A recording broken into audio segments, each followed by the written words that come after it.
बिस्मिल्लाहिर्रहमानिर्रहीम। अस्सलाम वालेकुम व्यूअर्स। आज पाकिस्तान पेट्रोलियम लिमिटेड पे बात करेंगे। पीपीएल जो है वो बेसिकली E&P सेक्टर की कंपनी है। ऑयल एंड गैस रिसोर्सेज की जो एक्सप्लोरेशन है वो इसके मेन जो है वो टास्क है, इसका मेन फोकस है। पाकिस्तान की ब्लू चिप्स कंपनीज में जो है इसका शुमार होता है। गवर्नमेंट ऑफ पाकिस्तान जो है इसकी मेन शेयर होल्डिंग इसके पास गवर्नमेंट ऑफ पाकिस्तान के पास है। तकरीबन 60 to 65% जो है वो गवर्नमेंट ऑफ पाकिस्तान इसके शेयर होल्डर्स हैं। और जो अर्निंग है इसकी है बड़ी अच्छी अर्निंग है। तकरीबन लास्ट ईयर की जो अर्निंग आई थी वो 20+ की EPS इसने दी थी। तो आज इस वीडियो में इसका जो है ना वो पे आउट हिस्ट्री देखते हैं कि लास्ट 10 ईयर्स की जो है वो इसकी पे आउट की हिस्ट्री क्या है, और साथ में इसकी जो है वो प्राइस मूवमेंट है। इन 10 सालों में प्राइस जो है वो कैसे मूव कर रही है इस शेयर्स में। तो चलिए शुरू करते हैं आज की video. Please subscribe my channel and press the bell icon for latest updates. Thank you.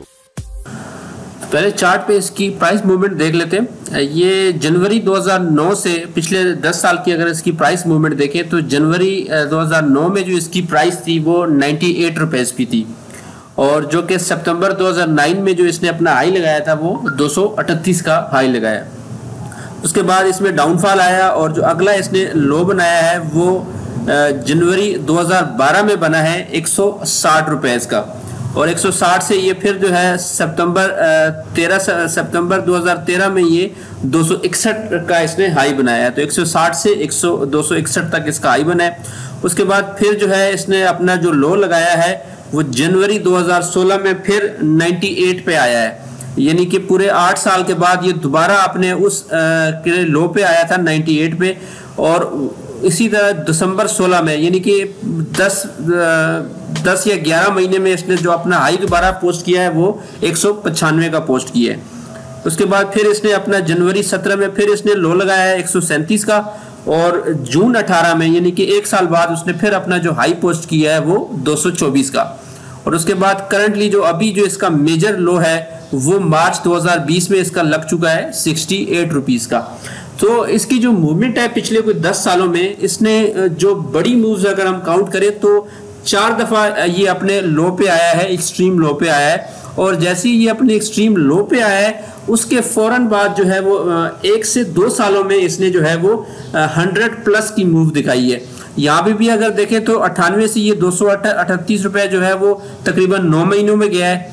दूसरी जो है इसने 160 से 261 में भी जो है इसने 1.5 साल लगाया है 100+ गेन देने के लिए। ये यहाँ पे भी जनवरी 16 से जो दिसंबर 16 का जो हाई लगा था लो से हाई, उसमें भी इसने तो कोई 1 साल लगाया है।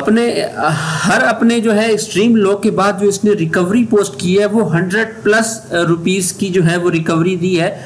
मिनिमम जो है वो इसने 9 महीने लिए हैं और मैक्सिमम इसने जो है 1.5 से पौने 2 सालों के दौरान जो है वो अपना जो है ये साइकिल पूरा किया है।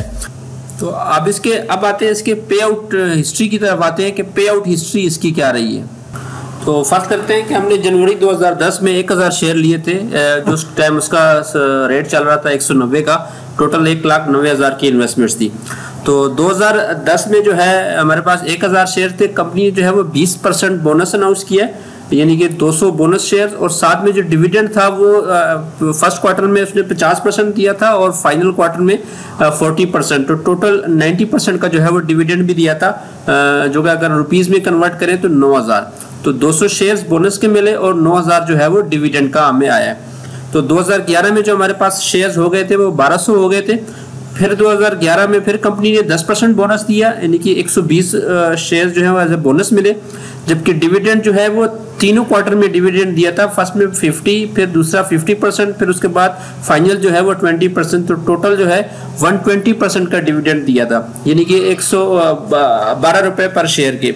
तो जो रुपीस में अगर हम वो काउंट करें तो 14,400 जो है ये डिविडेंड बनता है। 2012 में जो है हमारे पास शेयर्स की तादाद 1320 हो गई थी। उसके बाद फिर कंपनी ने 25% का बोनस दिया है, तो 330 जो है वो एज ए बोनस शेयर्स हमें मिले। और डिविडेंड जो है वो 2 दफा अनाउंस किया था, एक 50% का डिविडेंड था और एक 65% का, यानी टोटल जो है वो 115%। 11 रुपये 50 पैसे का डिविडेंड था 2012 में। तो जो रुपीज़ में हमें 1000 शेयर के 1320 शेयर के हिसाब से हमें 15,180 रुपए का डिविडेंड भी मिला। 2013 में जो है वो शेयर्स जो 1650 हो गए थे, उस पर फिर 2013 में भी 20% का जो है वो डिविडेंड बोनस अनाउंस किया था। तो 330 शेयर जो है वो एज ए बोनस मिले। और इसके बाद जो है वो डिविडेंड जो है वो 2 डिविडेंड अनाउंस किए थे, एक 50% और एक 55%। तो टोटल जो है 105% का डिविडेंड था, यानी कि 10 रुपए 50 पैसे पर शेयर के। तो 17,325 जो है वो एज ए डिविडेंड के बनते हैं। 2014 में जो है वो हमारे पास 1980 शेयर्स हो चुके थे। इस दफा बोनस कोई नहीं दिया, सिर्फ डिविडेंड दिया था 2 दफा में 50% और 75%, यानी कि 125% जो है वो हमें डिविडेंड मिला 2014 में, जो कि तकरीबन 12 रुपए 50 पैसे बनते हैं। और 24,750 रुपए जो है वो हमें 1000 शेयर्स के डिविडेंड मिले। 2015 में भी कंपनी ने जो है वो कोई बोनस शेयर्स अनाउंस नहीं किया, डिविडेंड दिया था 2 दफा, एक 40% और 45% के हिसाब से। तो टोटल जो है वो 85% का पर ईयर का डिविडेंड था, यानी कि 8 रुपये 50 पैसे। तो 16,830 जो है ये एज ए डिविडेंड मिला है हमें 2015 में। 2016 में भी कोई बोनस नहीं इशू किया गया और डिविडेंड भी सिर्फ जो है वो 22.5% था, यानी कि 2 रुपये 25 पैसे का डिविडेंड था। 4,455 जो है वो डिविडेंड के बने थे। 2017 में भी कोई बोनस अनाउंस नहीं किया गया। डिविडेंड था 3 दफा दिया गया, एक 35%, एक 30% और लास्ट में जो है वो 60% का डिविडेंड था, यानी 125% जो है 12 रुपये 50 पैसे का पर ईयर जो है इसने डिविडेंड दिया है। तो 24,750 जो है वो डिविडेंड के हो गए। 2018 में जो है हमारे पास ऑलरेडी 1980 शेयर्स थे, लेकिन 15% बोनस इसने दिया है, तकरीबन 297 शेयर जो है एज ए बोनस मिले और 40% का डिविडेंड एक मिला है और 15% का दूसरा।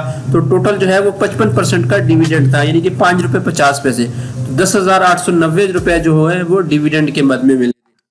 तो 2019 में जो है हमारे पास जो शेयर्स थे वो 22,077 हो गए थे।